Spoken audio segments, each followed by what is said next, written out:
اللہ نے ایک بار یہ زندگی دی ہے، دوسری بار یہ زندگی نہیں ملنی۔ یہ تجربات کی بھیٹ نہ چڑھائیں اور اپنی تمناؤں کی بھیٹ چڑھا کے زندگی کی قیمتی گھڑیوں کو برباد نہ کر دیں۔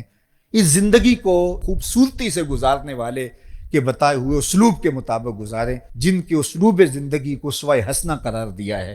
تو یہ 5 چیزیں اپنی زندگی میں اتار لیجئے۔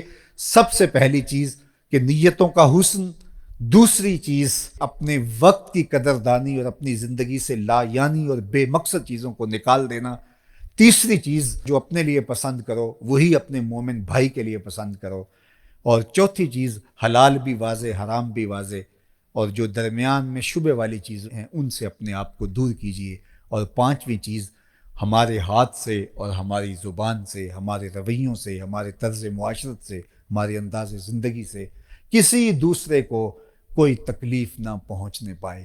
یہ رویے اگر ہم اختیار کر لیتے ہیں تو ایک پاکیزہ، خوبصورت، خوشگوار زندگی کا تصور ابھرے گا، اور جینے کا میں نے کہا مزہ ہی نہیں، نشہ آنا شروع ہو جائے گا۔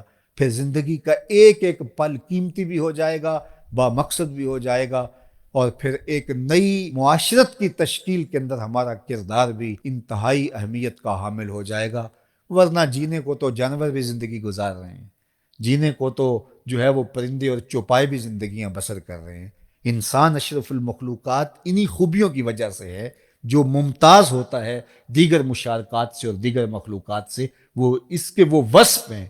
ورنہ تو یہ گوشت پوست اور باقی اعضائے بدنیاں جو انسان کے ساتھ جڑے ہوئے ہیں، یہ باقی جانوروں کے ساتھ بھی جڑے ہوئے ہیں، بلکہ بہت ساری چیزیں ان کو ہم سے زیادہ دی گئی ہیں۔ کسی کی نظر میں جو تیزی ہے وہ ہم سے زیادہ ہے۔ یہ کرگس کتنی دور تک دیکھ لیتے، ہم اتنی دور تک نہیں دیکھ پاتے۔ شیر کے پنجوں میں جو زور رکھا گیا وہ ہمارے پنجوں میں نہیں رکھا گیا۔ پرندے اڑ بھی لیتے ہیں، ہم اڑ نہیں سکتے ہیں۔ مچھلیاں جس طرح سے تیر لیتی ہیں ہم اس طرح سے تیر نہیں پاتے ہیں۔ اس طرح مختلف جانوروں کو امام سلفی نے طیوریات کے اوپر جو لکھا، اس میں جانوروں کے مختلف وصف لکھے، تو بہت ساری چیزیں ہیں۔ کسی میں قوت شامہ اتنی ہے، سونگنے قوت اتنی ہے، یہ چیل کہاں سے سونگ کر کے آ جاتی ہے، اتنی قوت شامہ ہمارے پاس نہیں ہے۔ اسی طرح کوئل جس طرح سے بولتی ہے، جو اس کو جو ہے وہ سر دی گئی ہے وہ ہمیں نہیں دی گئی ہے۔ مور کو جو رنگ دیے گئے ہیں وہ رنگ ہمارے پاس نہیں ہے۔ لیکن احسن تقویم ہم کیوں قرار پاتے ہیں؟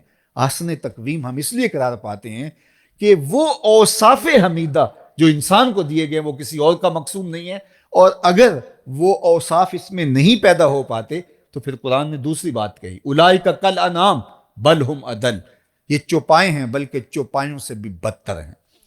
تو پھر یہ گوشت پوست کا انسان جو ہے یہ چوپایوں سے بھی بدتر ہو جاتا ہے، یہ گدھے گھوڑے اور بیل سے بھی بدتر ہو جاتا ہے۔ لیکن اگر یہ ان اوصاف حمیدہ کو اپنی روح میں راسخ کر لیتا ہے اور اپنے مزاج کا حصہ بنا لیتا ہے تو یہ فرشتوں سے بھی اعلیٰ قرار پاتا ہے۔ تو میں اور آپ اپنی زندگی کو ان خوبیوں کا حامل بنائیں۔